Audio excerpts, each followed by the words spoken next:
It feels pretty easy. That's good.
So, hi everyone.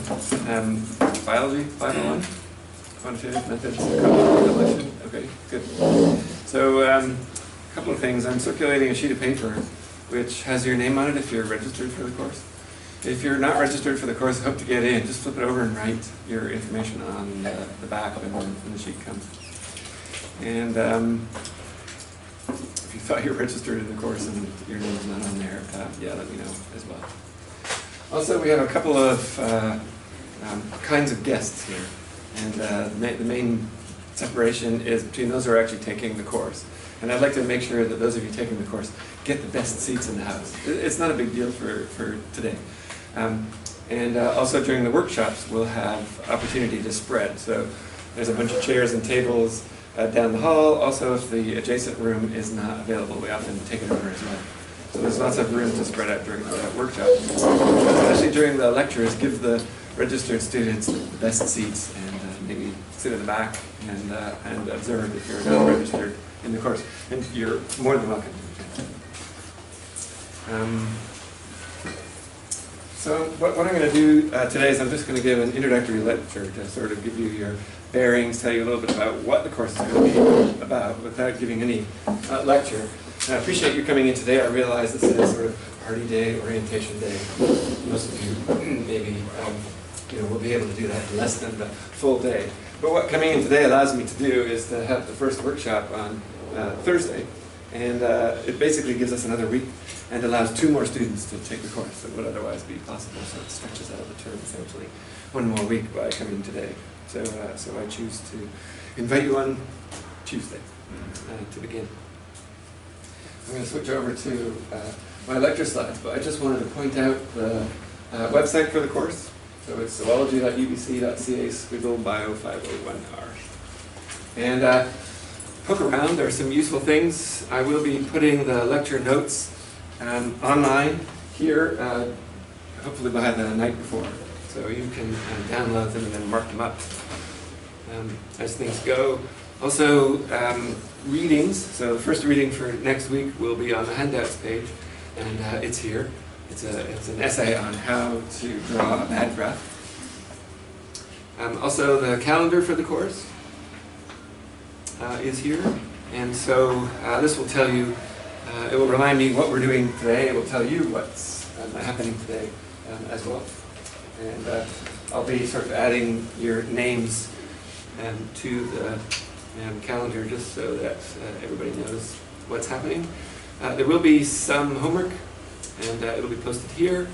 There's no textbook for the course, but what I've done is I've listed with some comments some general books, some R books, and some specialized references that involve using R or that are related to some of the inference methods that we'll be talking about. So lectures and discussions are Tuesdays. On Thursdays are the R workshops. The first one is this Thursday. And so they'll all be posted here. The first is just an introduction to R.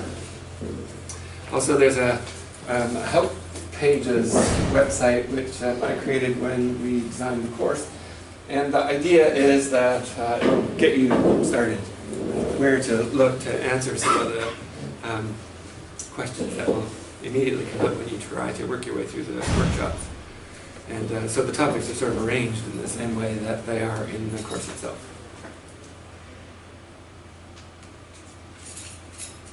Okay.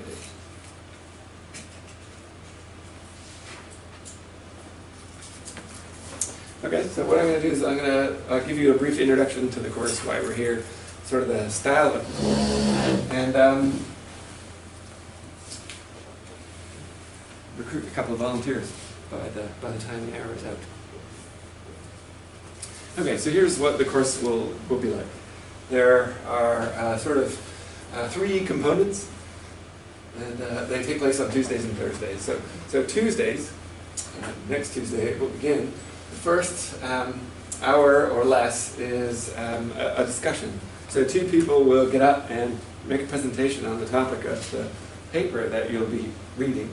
Not just a summary of the paper, since you all will have read it, but a summary of maybe the main issues as you see it associated with the topic. And then there will also be a discussion. Yes, we will actually discuss papers involving data analysis. And this may sound amazing, but actually it works. People have different experiences with different fields and ways to analyze data and so on. And you are all sort of in the position of soon you will be gathering your own data. You already have data. You're in a position to start analyzing it. And a lot of questions come up about just exactly how to do it. And we'll try to focus a little bit on some controversial issues as well to get you thinking about how data are analyzed. And then I'll give a lecture in the second hour on Tuesdays on the topic as well. And then every Thursday there's the R workshop. And they'll be here as well. That will spread into the adjacent room and down the hall for space as needed. As I mentioned, there will be assignments, 3 in total. There's no exam.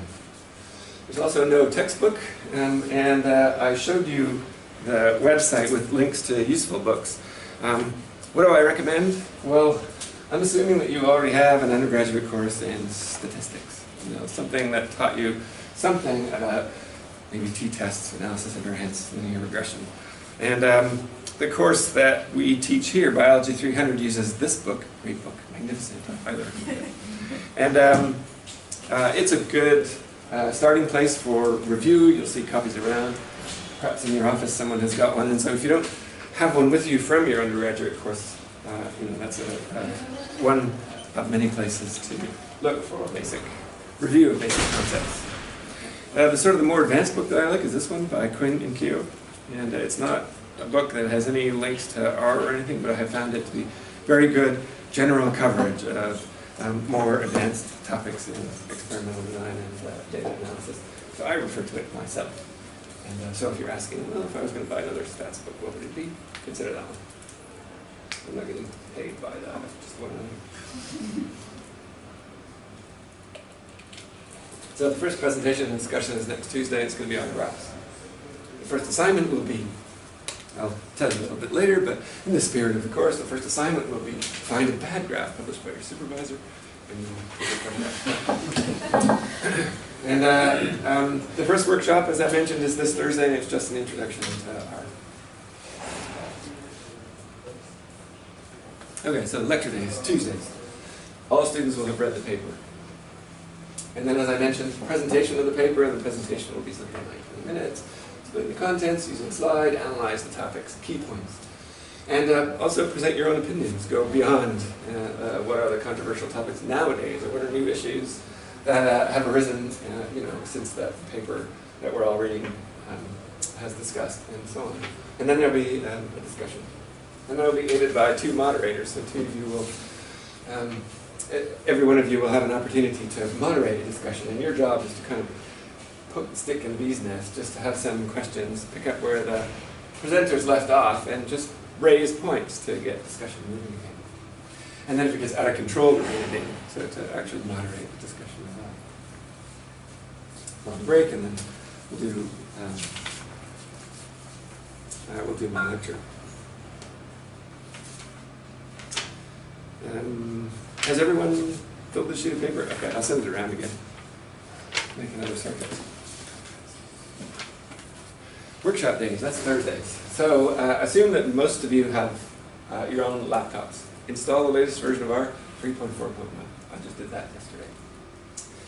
If your laptop happens to be really big and you don't want to bring it every day, let me know, because the Biodiversity Center has laptops for you, and I can bring them along. And so you can run workshops using those, but I need some advance warning to get those and to make sure R is installed. And the basic idea of these workshops is I don't really give lectures on how to do R. Instead, what I do is I pose problems, and you try to solve them as best you can using the information that's in front of you. And that information is the R tips page to begin with.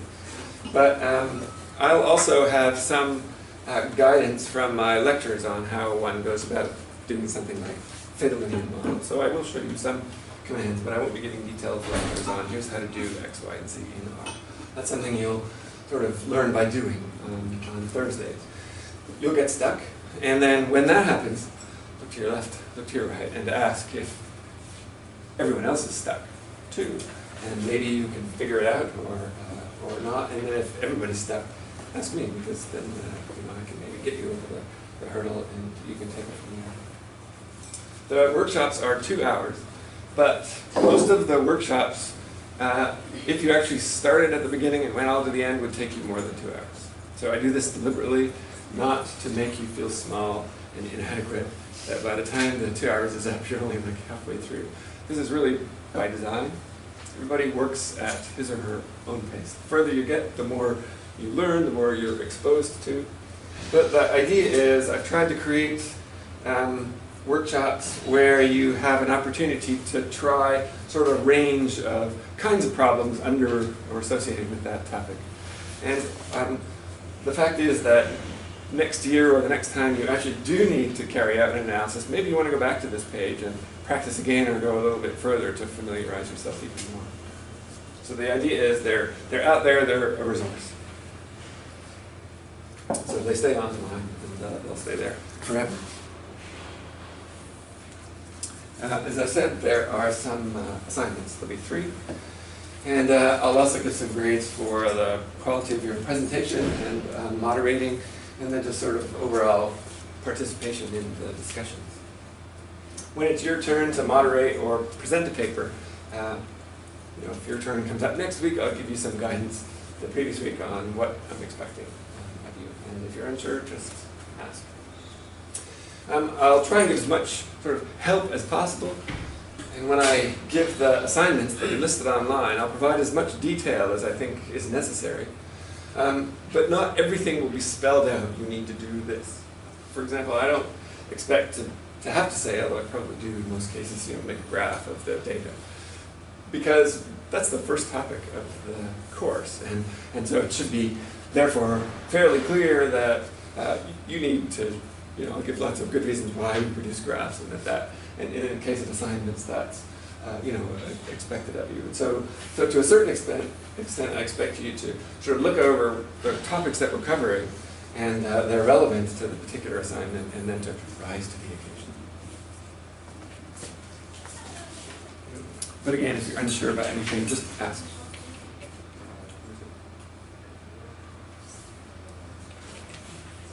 Okay, so there's the website. I showed you what it looked like. It's updated regularly, overheadsively, placed there, like today's. I'll be putting the discussion papers, the assignments will be there, and I'll let you know when that happens.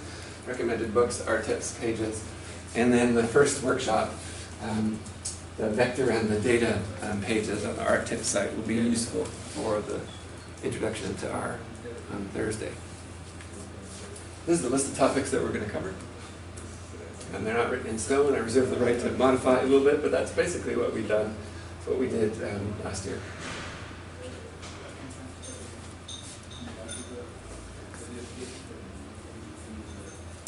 Okay, why does this course exist? Well, actually, students voted for it. So a few years ago, the faculty talked about increasing the number of courses available for grad students in zoology and in biodiversity and in botany. And so we asked the students if there was going to be a new course, a new grad course, what would you want it to be? And there were a list of suggestions, and when the vote came in, a sort of a quantitative methods course that taught students how to analyze data using R came out #1.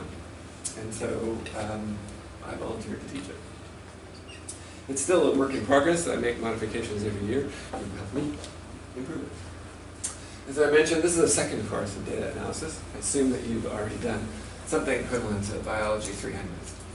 If it's been 10 years since you took that course, it might be worthwhile to go back and at least review the basic concepts, terminology, and so on. As I mentioned, those who aren't registered in the course are welcome. Bring your own laptops, save the best seats for the paying guests. No textbook, everything else. So I mentioned that. So, about me. I'm not actually a statistician. So what am I doing here? Well, I'm more of an evolutionary ecologist, but I have a basic training, did a lot of maths. I'll be able to answer most of your stats questions. I'm pretty comfortable with the material taught in the course. But to go beyond that, you might have some hard questions, and I may not know the answer immediately, but I will help you try to answer those questions. One of the reasons why I was sort of a natural to start this course is that I started using R a long time ago, and before I used R, I used S+, and before there was S+, I used S. And so as a result, I'm pretty familiar with the language. I've used S+. In the days before R, S+ ran only on the PC, but R runs on everything. S+ is now extinct. Why? Because there's R. So I'm not a complete R expert. I believe, as of today, I have a head start on you. But some of you will maybe by the end of term, certainly by the time you graduate, surpass my knowledge. Good. As a result, you will discover things that I don't know about. You will tell me these things. I've used R on Windows and Mac. As far as I can tell, they're virtually the same. I don't know any serious differences for the kinds of things that we're doing. On Tuesdays, 3 to 5 is my office hours, so come and see me if you have questions. Okay, so what are the aims of the course? Really, most of you, perhaps all of you, are first-year grad students, and you're about to embark on projects involving designing observational or experimental studies and gathering data and then analyzing the data. And it can be a good thing to have an idea of how you analyze data even before you gather it or as you gather it, because it can save a lot of grief. So it's a good stage to be taking a basic course. Also, although you have maybe t-tests and chi-square goodness of fit tests in your background, a lot of the methods that are used in analyzing data and that are used in papers that you read as you search your field for your proposal and so on, a lot of those analyses are maybe not familiar to you. A lot of methods used in biology today aren't taught, believe it or not, in a first-year undergraduate stats course. So I want to introduce you to some of these. And also to provide you with a tool that will allow you to actually carry out these analyses. So I decided at the beginning that what this course should do is to provide broad coverage, but not deep coverage. So we're not going to go into the nitty-gritty of linear models. We're going to talk in general about what linear models do and what's appropriate. And as a result, when it comes time to analyzing your own data, you might find that the course didn't go far enough. There's some additional things that you need to learn that we didn't cover. You can ask me, but at that point, at least you have the introduction that will allow you to think it through. And we're going to start with linear models. And the beauty of R is that sort of all the major analysis frameworks that are used are basically built upon the structure of linear models and generalized from that point. So there's a certain syntax which will gradually become familiar. It was important to me that it be a practical course that we learn by doing. If you wanted to take a graduate level stats course in the stats department, it would be mostly maths. This is not a maths course. It's really a course on basic principles of inference and how to get it done and what it means when you see the results. What is R? How many of you have already used R? Most of you. So maybe my introduction to R this Thursday will seem really easy, but come anyway. Hopefully on at least one or two things to challenge you. So R is just an environment for analyzing data. It's a GNU project, so it's free under the terms of the Free Software Foundation. And it's one of those amazing projects that make really no sense. And what I mean by that is, it's like Wikipedia. People volunteer and spend oodles of time contributing and do not get paid for it. Maybe their reputation is enhanced, but that's about it. And R is like that. Loads of people spend vast amounts of time improving it, developing a package for it, and they get no money for this. And yet it works. Let's take advantage of it. It was inspired by S, which is its predecessor, and that was developed at Bell Labs. And then R, the sort of the public source version of S, was initiated by Robert Gentleman and Ross Ihaka. That's why they called it R. And yeah, the current version of R is a huge international collaborative effort. R has certain advantages. First, it's powerful and it's flexible. Did I mention it's free? So you don't have to lay out, $800 to buy it, or you don't have to, pay whatever every year for a license to maintain it. It won't go away. It runs on all computer platforms. It's updated frequently.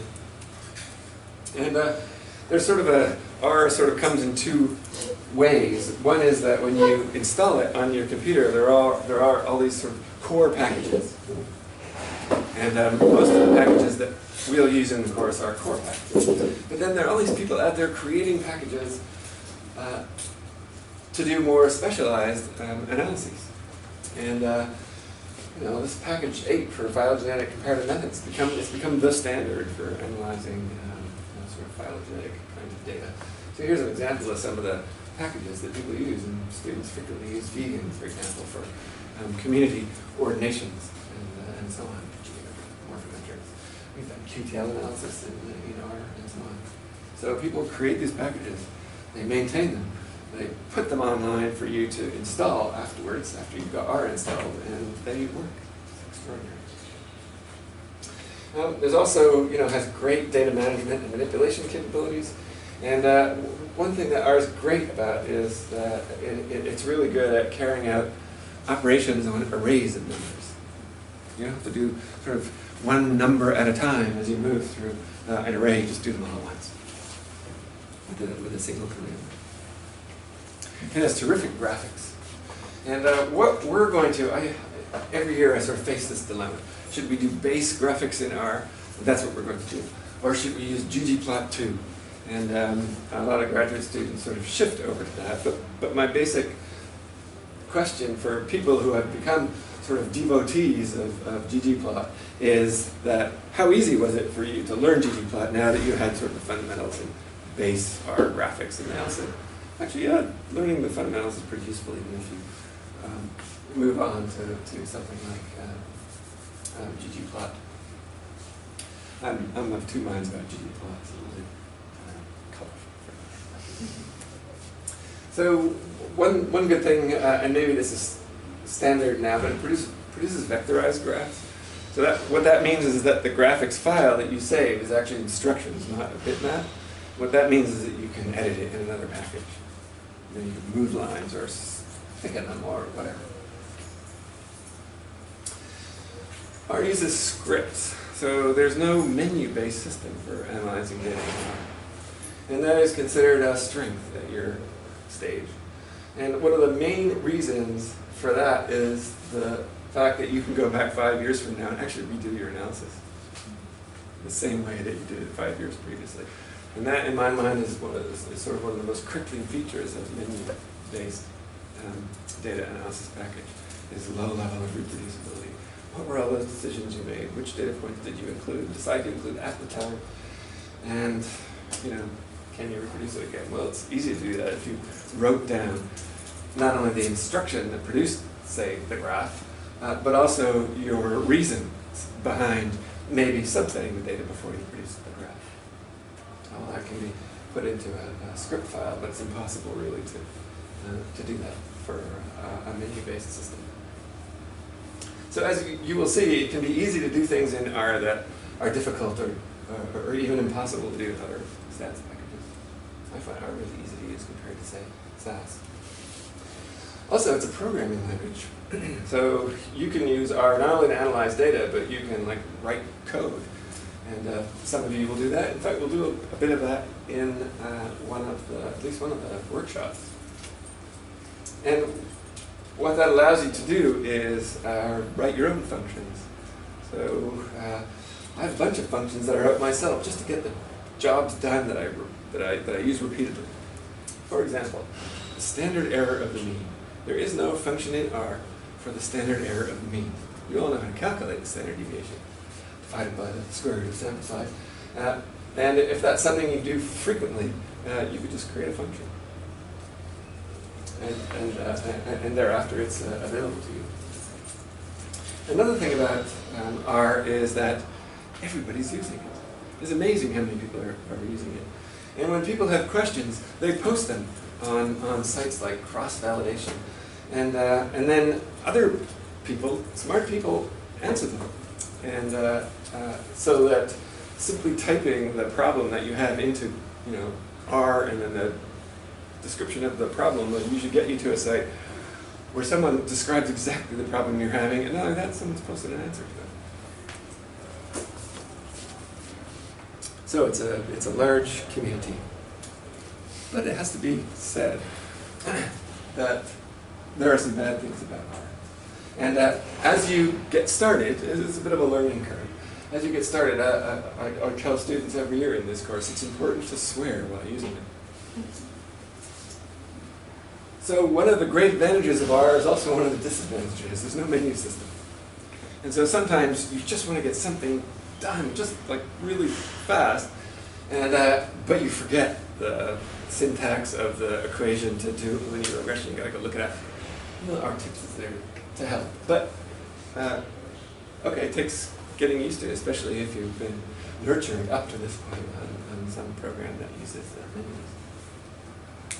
And it has to be said that sometimes it can be difficult to do otherwise simple things, and you will learn some of this. And then also how to overcome them. it's not such a great spreadsheet. It really isn't a spreadsheet. The best thing to do is to create a spreadsheet in some other package like Excel, and there are all kinds of free versions of that. To make a text file, save it as a text file, and then once you've got the data entered, to turn to R, read it in, and so on. Maybe a disadvantage of R is that when you read data in or the output of analyses, you store them in things called objects. And there's several kinds of data objects in R, but basically there's really only two main ones. And one of them is called vector, and we'll learn about that this Thursday. And the other is called a data frame. And you can kind of imagine how these two are related. A data frame is just, it almost represents a spreadsheet, with the columns being the variables and the rows being the individuals. And a vector is simply one of those columns. It's just a column of numbers or characters. There are some others like lists and matrices that will come up as you go, but really there's only two kinds to mainly worry about. There's some variation in command styles, and that's because R has been developing over the years, and so the syntax is not always the same in different groups, but we'll work our way around that. In the early days of R, there were quality control concerns. In other words, when you carry out an analysis and you get a result, can you trust it? How much did you pay for this program? Anyway, well, it's free. Does that necessarily mean it's unreliable? Well, the fact is that so many people are using it that it's well tested. Millions of people have tested R up to this point, and the core programs are well tested. But some of the add-on packages, particularly if they're brand new, what I often do is there's often a couple of packages that do the same analysis. I download and install them both and do the analysis on both of them just to make sure I get the same answer.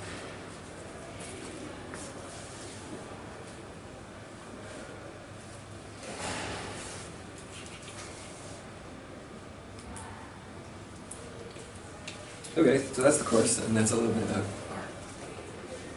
R. What I wanted to do in this lecture also is just go over a few recommendations that I have while I have the chance, just to sort of get you thinking about how to manage data. Because data is what you're going to be collecting, generating, and so you have to figure out some sort of system to manage them. How do you do this? So there was a nice paper in the Bulletin of the Ecological Society of America that presented a bunch of recommendations, more than I'm going to present here. But some of the most important ones I will show you, get you thinking about this as you start to organize your own data. And one of their first recommendations is to use a scripted program when analyzing your data, like R. And reproducibility is the main reason for that. So you have to learn how to write code on the command line or write commands. And they're harder to learn, but they reduce problems in the future because you can repeat them. Menu-based programs with no record, you will forget. Menus change. I used to think, I'll remember the reason I did this, and then 10 years later, wow, amazingly, I cannot. So the scripts are your written records. Not only that, but what people now often do when they deposit their data after publishing a paper in the journal is they often deposit their R script. So the others can also repeat the same analyses on your data. Also it's helpful to, these script files they aren't data files. There's a clear separation between the script file and the data file. And then also the script files give you an opportunity to write detailed comments. And this is something I'm going to emphasize here and on the assignments, that you should write detailed comments that explain why you're doing what you're doing. Because 10 years from now, you won't remember the logic that caused you to, say, delete that data point or to carry out the analysis this way and not that way. Also, there's a recommendation that you use something called version control. And version control, I don't know the exact definition, but the idea is that as your script file is edited and edited and edited, you sometimes will reach a point where you go, God, I buggered everything else up and accidentally deleted this entire section. How do I go back and get back the script that I just deleted? So there are ways to do that, and I won't be teaching you how to do this, but students in the Biodiversity Center frequently use a site called GitHub, and GitHub sort of has version control built in. Every time you update your file, every time you save it, or every time you upload it to GitHub, it keeps not only the new version, but also the old version and a record of all the changes you made. So it's saved my ass more than once to be able to just go back one step. Second recommendation, don't save your data in Excel. Someday Excel will die. I know it doesn't sound very likely, but a lot of people are using Google Sheets instead and Google Docs. Microsoft is not sort of the only way to build a spreadsheet. But something that will never go away is a comma delimited text file. And that's my recommendation, that you always keep your data in a format like that. Text files can always be read, but proprietary formats might expire. And even though spreadsheet programs like Excel are terrible for analyzing data and producing graphs, they're great for entering data, for sure. And Google Sheets is something I'm starting to use more and more, because R can actually go and get the data from Google directly. So you don't even have to keep it on your individual computer. Yeah, and also, where do you store your data? Should you store your data on floppy disks? Well, I used to do that, believe it or not. I still have some in my office if you ever want to see one. But DVD formats, you think, oh, well, that's current, that's de rigueur, but it's going to die too. Most formats will die. Probably the one thing that will not die is the internet. And so I would recommend keeping your data on the internet. You can access it from everywhere. But because it's like mattresses and banks and money, I always keep a backup copy on a portable disk that I bring home, just in case the internet does die.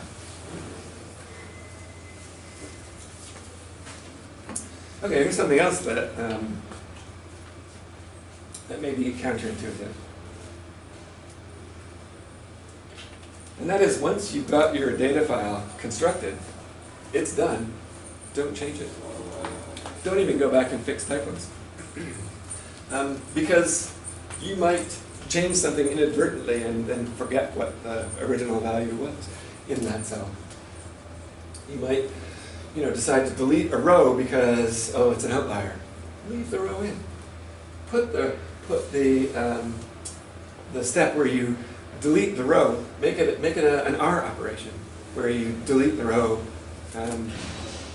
virtually, and then you have a record of having deleted that row, so that you can always go back and read why you did this. And then you can reverse that step as well. Okay, so corrections to the data file are usually recorded.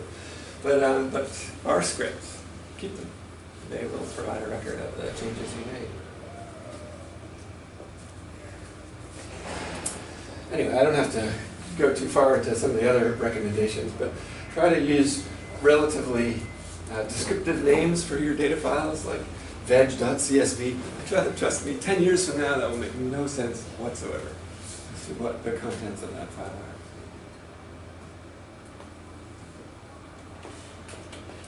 And also, some applications have trouble importing from files whose names contain blank spaces, although R has no problem with that. Oh yeah, so the way we'll read data into R using read.csv, the variable names are the first row, the names of all the columns. And so make them terse and descriptive and without blanks and blanks. Okay, so here's a picture of some lizards, and from a study carried out a long time ago by Ray Huey and Art Dunham on measuring the sprint speed of lizards in 1984. Those of you who don't know what that means, basically what people who work on lizards like to do is catch their lizard and then they put it in a sort of a runway, a trackway, and then they sort of poke it and then measure how fast it runs down the runway. I've seen this. Use plain ASCII all the time. Keep special characters out of your data files. And if you're saving your data in .csv format, don't include comments in your data themselves, because that could mess things up. So another recommendation is that when you add data to a database, add rows, not columns. And that sort of goes along with the suggestion that you keep your data in long format rather than wide format. R can switch between the two, but again, that takes time. So what do I mean? I'm going to give another example. This from the same lizard study. So in this particular study, they were interested in the repeatability of this performance measure sprint speed. They went back a year later, caught these very same individual lizards, put them in a raceway, poked them, recorded how fast they ran, and then asked, those that ran fast in 1984, did they also run fast in 1985, or is there no association between their sprint speed in the 2 years? And you think, well, there's two ways to store those data in a spreadsheet that you'll then read into R. What's called wide format and what's called long format. So wide format, you have each lizard is a row, and then the two variables measured, sprint speed in 84 and in 85, are 2 columns. Whereas long format involves one variable called sprint speed and another one called year. And so an individual lizard may be repeated more than once. Okay. This somehow seems more intuitive, but this is actually better in the long run. And this works better with R, the long format.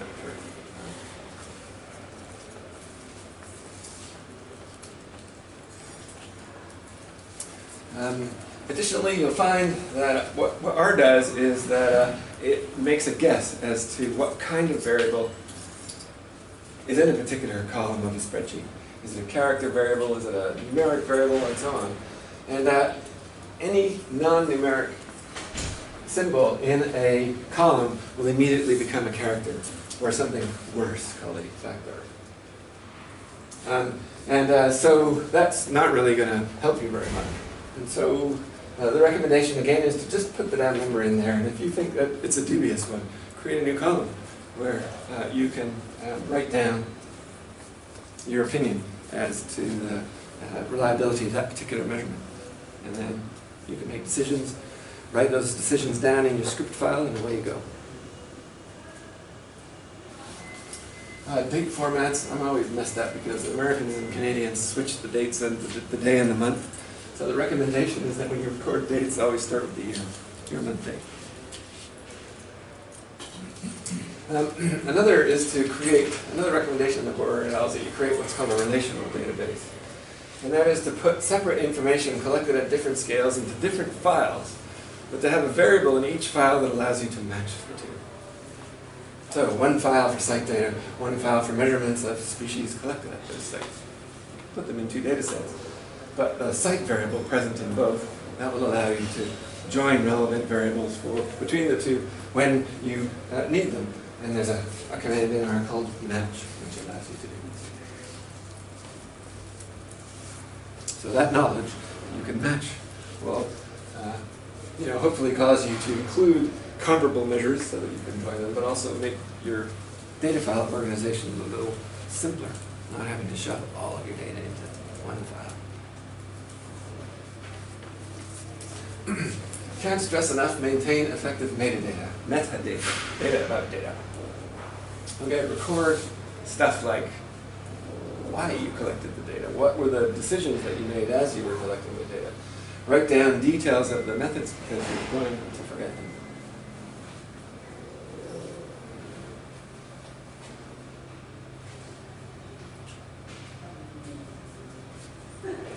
I'm just interpreting D here. What does that mean?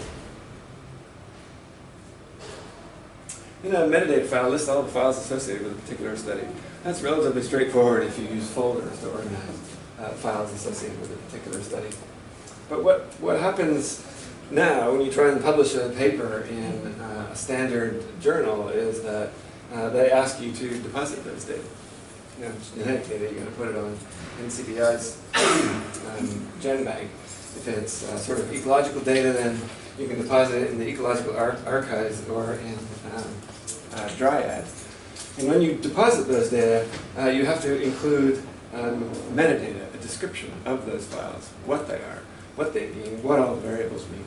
And to do that as you're collecting the data is a good strategy. Finding data. So this lizard data that I used, I stole it. So I went to the original paper, and they didn't include the data. This was before Dryad. They didn't include the data at the back in the appendix or anything like that. I just digitized the points in their scatter plot. There's no copyright on published data, so I'm allowed to do that. I say I stole it, but it's actually not theirs to have stolen. Okay, so the graph itself is considered artwork and is copyrighted, but the data themselves are not. And there's even a package called Data Thief that you can install that will allow you to steal data. It's really fun. And of course, more and more data are being deposited in these archives, so you don't actually have to go to the trouble of digitizing data. You can just go get it in the archive. When you look at those archives, there's often conditions. Do not, publish these data without the permission of the authors or something like that. Or don't use it, for 1 year after the paper appears or something like that. There might be some conditions. Whether they're legal, I don't know. Okay, one of the last things I want to do is, I will assume in this course that you have taken an undergraduate course already in basic stats. And that's because I want to be able to toss words around like random sample, population parameter, and you know what I'm talking about. Let's test this. The chance difference between an estimate from a random sample and the population parameter being estimated is called. So, the context is you're measuring something on a population. You're trying to estimate, I don't know, mean body size or mean infection prevalence in individuals in a particular population. And you can't measure them all, you take a random sample from that population. And then you calculate the mean on that sample. However, you know when you calculate that mean or that fraction that that's not the true value in the population. It's not the true value of the population mean or the population fraction. There's a difference between the X bar that you calculate from your random sample and mu, the mean in the population itself. That difference is caused by chance if your sampling was random. What is that chance difference called?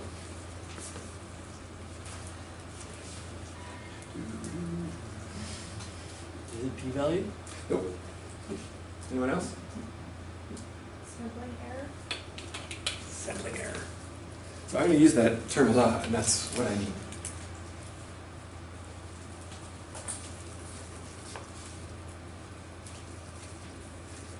A systematic discrepancy between estimates of a parameter and the true value of the population parameter is called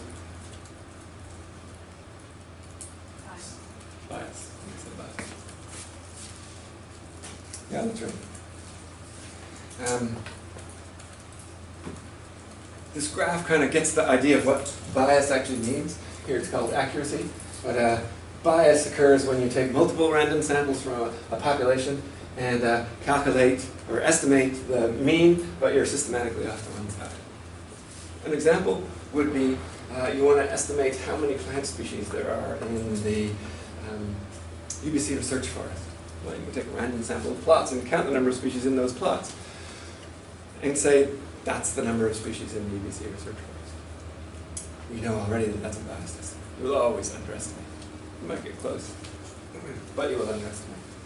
So bias is distinct from precision, which is basically how scattered, how much sampling error is present when you do estimate the population parameter. So low precision, high precision. precision is also a word that I'll be using it. That's what it is. The probability distribution of values of an estimate that we might obtain when we sample a population, and their probability of occurrence is called the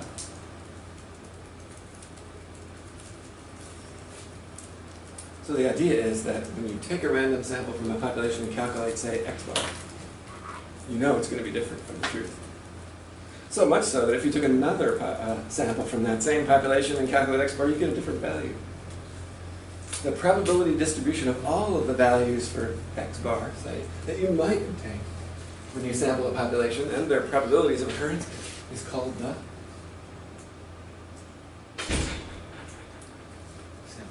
sampling distribution. That's something I'm going to be tossing around as well.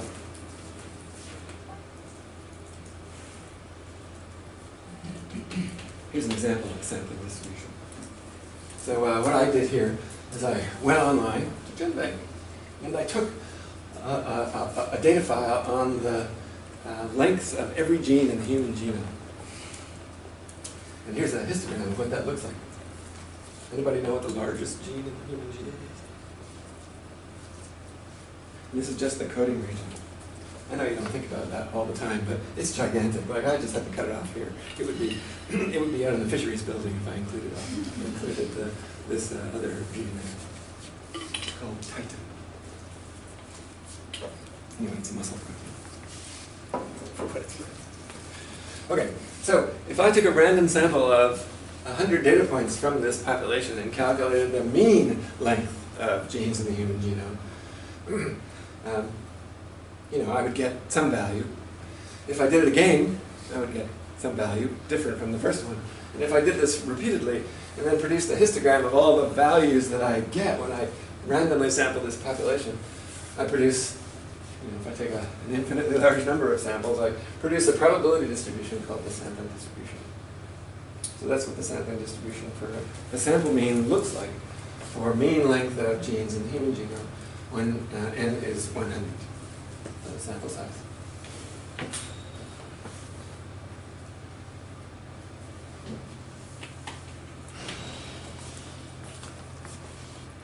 So this in general is a hypothetical distribution.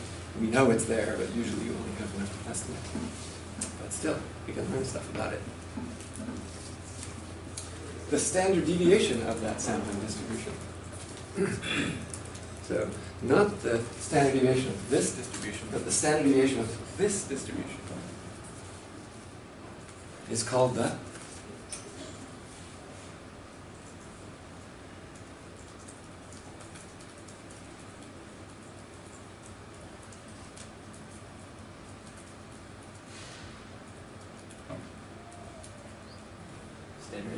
standard error.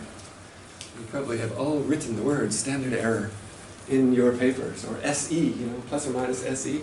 I want you to think about, and we'll try and do this in this course, is to get you thinking deeply about what this is, the standard error, and what it means.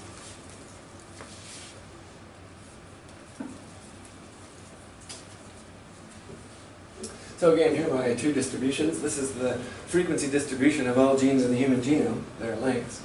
And here's the sampling distribution based for the mean length based on random samples of size 100. So this has a standard deviation. So does this. This one's called the standard error. And for this example, I've just done the sample mean, but I could do the sample standard deviation, the maximum data, the maximum gene length in a sample of size 100, and so on. There are lots of things I could estimate. Each of those estimates would have a sampling distribution, a standard deviation of that standard sampling distribution is called the standard error. Something else I want you to notice. Something about the shape of this distribution is kind of familiar.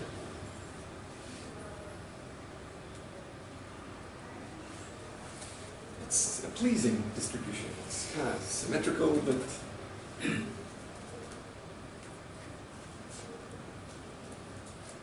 looks like a bell.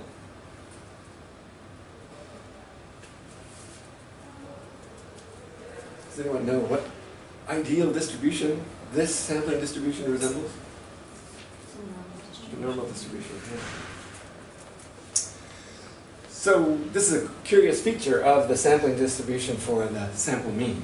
It's not true of the sampling distribution of the standard deviation, but it's true of the mean, and that is that the larger the sample size, the more closely this sampling distribution will approximate a normal distribution. And all the methods that you've learned so far are based on the assumption that this distribution, the sampling distribution, has an approximately normal distribution. Maybe you learned in your undergraduate course that actually it's this distribution that should have a normal distribution, the data. But, okay, that's sort of true, but a normal distribution of the data is an automatic way of ensuring that the sampling distribution for the mean also has a normal distribution. But the fact is that the sampling distribution for the sample mean will have a normal distribution even if the data themselves are not normal, if the sample size is large enough. And that's called the central limit theorem.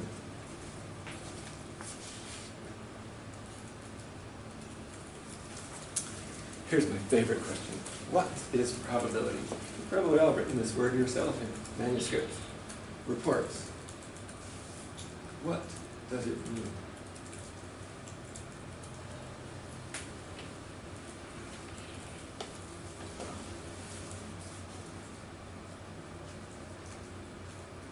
I'm going to try.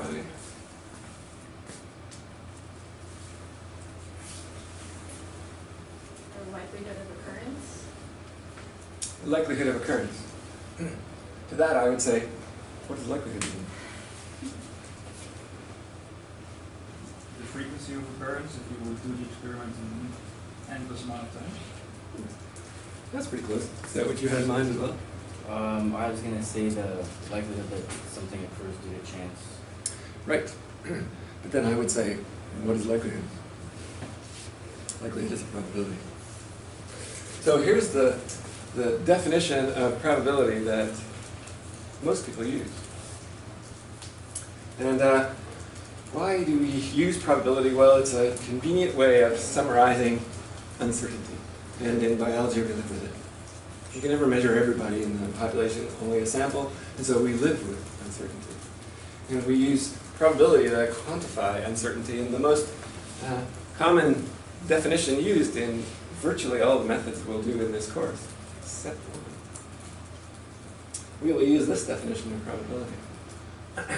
And it's often in the literature referred to as the frequentist definition because it defines probability as a frequency.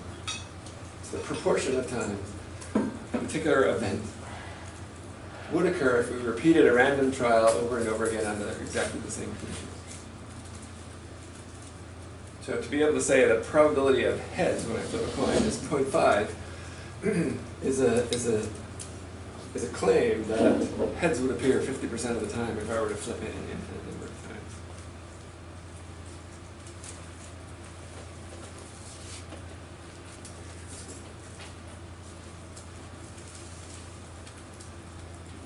So a lot of our work is associated with estimating things, getting the magnitudes of things, the means, the proportions, the range of values surrounding a sample estimate that's likely to contain the true value of the population parameter is called a confidence interval. Good. So I'm glad you remembered that. That's one of my favorite things about statistics. Okay, what does confidence interval mean in a frequentist world? It means that basically, if each of you was to take a random sample from the same population on the same sample size and calculate a confidence interval, a 95% confidence interval, 19 out of 20 of you the confidence interval would bracket the true mean. You don't know which one that is. You don't know whether yours brackets the mean or does not. But the idea of the confidence interval is that it's sort of a range of values that is likely to contain the population parameter. And will do so in 95% of random samples. And an approximate confidence interval is twice the standard error, plus or minus twice the standard error. So there's a close connection between the concept of standard error and the concept of confidence interval.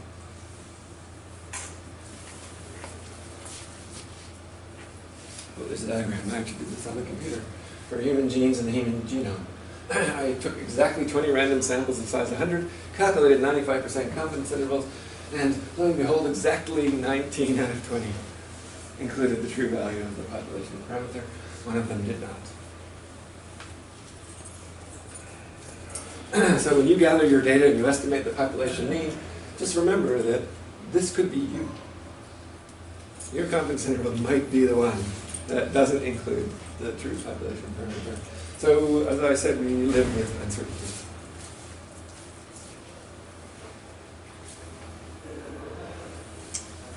This might be my last one. So we talked about sampling distribution. There's also something called null distribution. The probability of obtaining a discrepancy from the null hypothesis as great or greater than that observed, if the null hypothesis is true, is called the P-value. p-value. Yeah, that's right.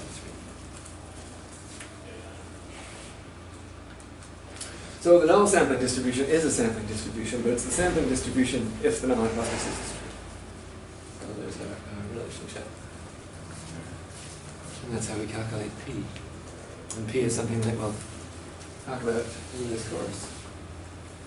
So, self-evaluation time. Look deeply inside yourself and then ask, how did you fare? Of the questions that I asked, how confident were you about your sort of mental trial answer to the questions or whenever I showed the answer, you went, yeah, I knew that. Well, if you didn't know that, I really recommend that even those of you that have taken an undergraduate an undergraduate course in biostats, just review, read chapter 1 or whatever it is, just to remind yourself of some pretty basic principles, because you're going to be using them a lot, and you're going to be thinking about them a lot in your own data analysis. Right. That's it. I have only one thing left to do, and that is, so as I said, Tuesdays is going to, the 2-hour period we have set aside for the course on Tuesdays. The first hour, or 40 minutes, is going to be taken up with a presentation by 2 of you, registered in the course, and the discussion will follow. That will be moderated by 2 other individuals registered in the course. And so each week, beginning today, I am in search of 2 presenters and 2 discussion moderators. And there's 2 ways we can do this. One is you can volunteer. And if you are interested, great. If you are interested, come up and see me when we quit. And I will tell you, well, I'll take your name down and so on. And then also give you sort of a quick rundown on what's expected. And then if I don't get enough volunteers, then I will switch on R on my computer, and I will create a vector of all your names, and I will choose them using a random number generator that the presenters and moderators can use. Okay, are there any questions about the course, about your role in it?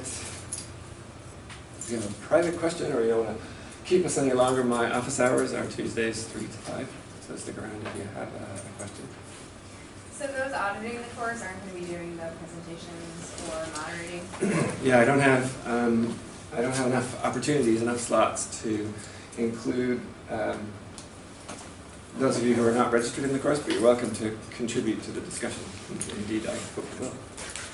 And of course, you're welcome to the workshops as well, and we'll spread out once you have your laptops. I'll bring extension cords and power bars so that we don't run out of juice, and we can spread out across the 3rd floor, next room, and then down the hall as well.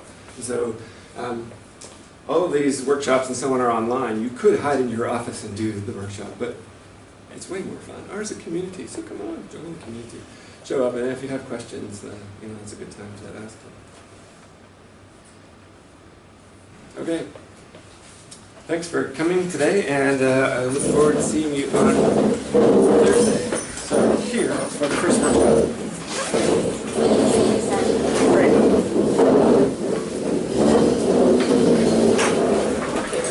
So over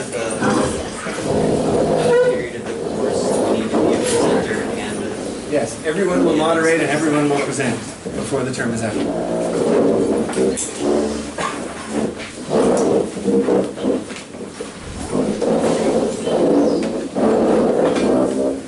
Why don't you write your name down? And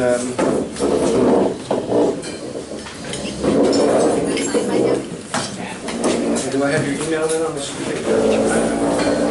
want to do that? And do we have any volunteers for moderating? Okay, write your name down. Do we have a second volunteer for moderating? Yeah.